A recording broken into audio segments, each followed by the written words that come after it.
جو افراد بھی مسلمان ہیں، زندگی کے کسی موقع پر ان کو یہ احساس ہوتا ہے کہ ہم سے زندگی میں یہ غلطیاں ہوئی ہیں، تو اس موڑ پر وہ اپنی غلطیوں کو صحیح کرنے کی کوشش کرتے ہیں، اگرچہ بچپنے میں یا جوانی میں یہ غلطیاں ہو چکی ہوتی ہیں اور اس کی وجہ سے دوسروں کا مال ہمارے مال میں شامل ہو گیا ہوتا ہے۔ یعنی ہمارا مال اس وقت حلال ہے، ہماری روزی حلال ہے، ہمارا کاروبار حلال ہے، ہمارا ذریعہ آمدنی حلال ہے، مگر کسی زمانے میں ایسا ہوا تھا کہ ہم نے حرام مال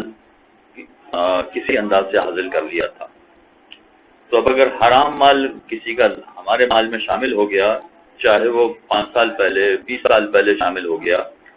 تو بہرحال حرام مال کی واپس ادائیگی تو کرنا پڑے گی، وہ ہم رکھ تو نہیں سکتے، کسی اور کا مال رکھنے کی اجازت نہیں ہے۔ تو اب ایسی صورت میں عام طور پر پوچھا جاتا ہے کہ بھائی ہمیں تو نہیں معلوم ہے کہ کتنی مقدار ہم نے لوگوں کا مال لیا ہے یا کن لوگوں کا مال لیا ہے، اب ان کے بارے میں ہم نہیں جانتے۔ تو یہ یاد رکھیے کہ اس وقت میں تفصیل بتا رہا ہوں فقط رقم کے بارے میں، پیسے کے بارے میں، مال کے بارے میں تفصیل نہیں بتا رہا۔ مال کا مطلب ہے کہ کسی کا مثلا سونا چرا لیا، یا کسی کا مثلا موبائل چرا لیے، یا مثلا کوئی اور اسی طرح کی اشیاء مثلا کسی کی چرا لی ہے، اس کے بارے میں تفصیلات میں نہیں بتا رہا، اس لیے کہ اس کی تفصیلات الگ ہیں۔ ہاں، روپے اگر کسی کے ہم نے لے لیے ہیں،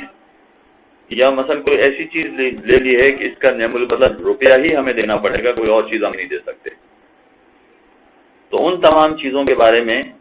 تفصیلات ابھی مختصر طور پر بتا رہا ہوں کہ حرام چیزیں ہمارے مال میں شامل ہیں،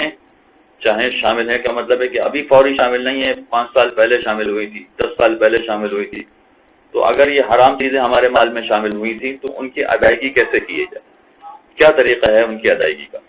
تو اس سلسلے میں 4 پہلو سامنے آتے ہیں۔ نمبر 1 یہ کہ ہمیں معلوم ہے کہ جس کا مال ہم نے لیا تھا وہ کون ہے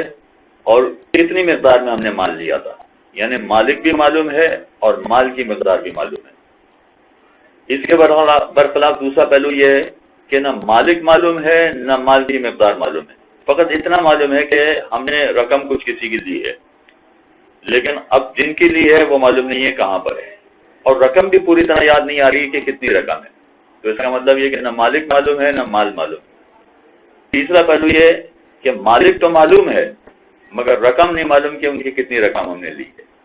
اور چوتھا پہلو یہ ہے کہ رقم تو معلوم ہے مگر مالک نہیں معلوم ہے۔ اب یہ تیسرے اور چوتھے پہلو میں ایک چیز معلوم ہے یعنی مالک معلوم ہے، مال معلوم نہیں ہے، یا مال معلوم ہے مالک معلوم نہیں ہے۔ یہ 4 صورتیں بنتی ہیں۔ اگر فرض کیجئے کہ پہلی صورت ہے کہ جس میں ہمیں یہ معلوم ہے کہ فلاں مالک ہے جس کا ہم نے مال چرایا ہے، جیسے دفتروں میں کام کرنے والے بہت سارے افراد ہوتے ہیں، انڈسٹری میں، فیکٹری میں، آفیسز میں، وہ مال چرا لیتے ہیں، پیسہ چرا لیتے ہیں، اپنے اکاؤنٹ میں ڈلوا لیتے ہیں، بہت سارے اس طرح کے واقعات ہیں جو ہم سے پوچھے بھی جاتے ہیں۔ تو اگر فرض کیجئے کہ مالک بھی معلوم ہے اور رقم بھی معلوم ہے تو ایسی صورت میں کوئی چارہ کار نہیں سوائے یہ کہ جس مالک کا مال چرایا ہے اسی کو واپس کرنا پڑے گا، اور جتنا مال چرایا ہے یا جتنا مال حاصل کیا ہے وہ اسی کو واپس لوٹانا پڑے گا، اس کے علاوہ کوئی چارہ کار نہیں ہے۔ یعنی اگر ہم واپس کرنے جائیں گے تو لوگ یہ سوال کرتے ہیں کہ بھئی ہم کیا کہیں کہ ہم نے آپ کا مال چرایا تھا، یہ تو بہت بری بات ہو جائے گی اور یہ بہت غلط بات ہو جائے گی، تو کیا طریقہ کار ہوگا؟ اس کا طریقہ کار یہ بھی ہو سکتا ہے کہ آپ خود بتانے نہ جائیں، آپ بائی پوسٹ یا بائی چیک یا کسی اور ذریعے سے ان کو فقط رقم پہنچا دیں اور یہ اطلاع کر دیں کہ مثلا یہ آپ کا مال ہے، آپ کی رقم ہے۔ آپ خود سامنے جائیں یہ ضروری نہیں ہے، کسی اور کو بھیج دیجئے، کیوں یہ کہے کہ بھئی کسی کا مال، کسی نے کہا ہے کہ یہ آپ کا مال ہے لہذا وہ آپ کو لوٹا رہا ہے۔ چنانچہ جس کا مال ہے اسی کو فقط یہ دیا جائے گا، کسی اور کو نہیں دیا جا سکتا ہے۔ یعنی کسی غریب کو دینا چاہیں، مثلا مسجد کے ڈونیشن میں دینا چاہیں، نہیں کر سکتے، فقط جس کا مال ہے اسی کو دیا جائے گا اور جتنا مال ہے اس کو دیا جائے گا۔ یہ ہو گئی وہ والی بات کہ جہاں پر ہمیں مالک بھی معلوم ہے اور رقم بھی معلوم ہے۔ دوسرا پہلو یہ ہے کہ مالک تو معلوم ہے مگر رقم نہیں معلوم ہے، تو ایسی صورت میں مالک کو وہ پیسہ دینا پڑے گا، اس لیے کہ مالک تو معلوم ہے، تو مالک کو پیسہ تو دینا پڑے گا۔ اب اتنا پیسہ دینا پڑے گا کہ جس سے ہمیں اطمینان ہو جائے کہ جتنا بھی اس کا نکلتا تو ہم نے ادا کر دیا۔ مثلا فرض کیجئے کہ ہمیں اندازہ ہو رہا ہے کہ شاید ہم نے 2 لاکھ روپے ان کے لیے تھے، ممکن ہے کہ 2 لاکھ نہ لیے ہوں، فقط 1.5 لاکھ لیے ہوں،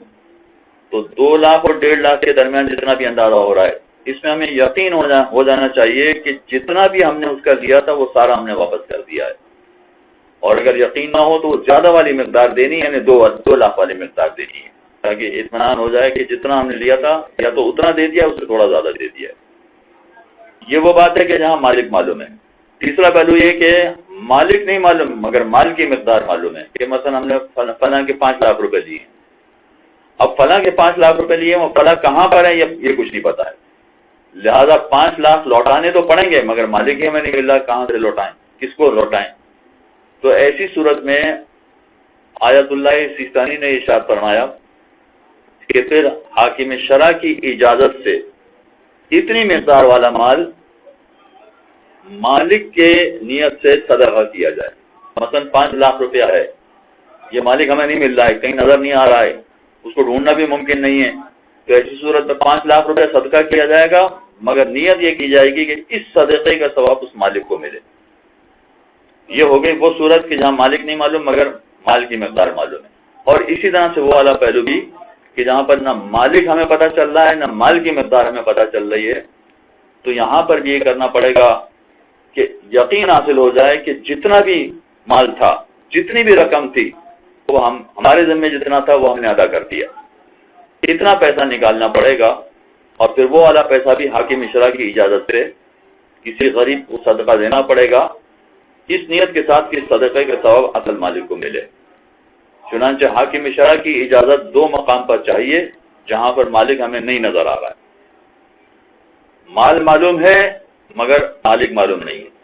یا مال بھی معلوم نہیں ہے اور مالک بھی معلوم نہیں ہے۔ ان دونوں مقامات پر حاکم شرع کی احتیاط واجب ہے کہ حاکم شرع کی اجازت سے پھر مال خرچ کیا جائے اور نیت کی جائے کہ اس کا ثواب اصل مالک کو پروردگار عطا کرے۔ وصلی اللہ علی محمد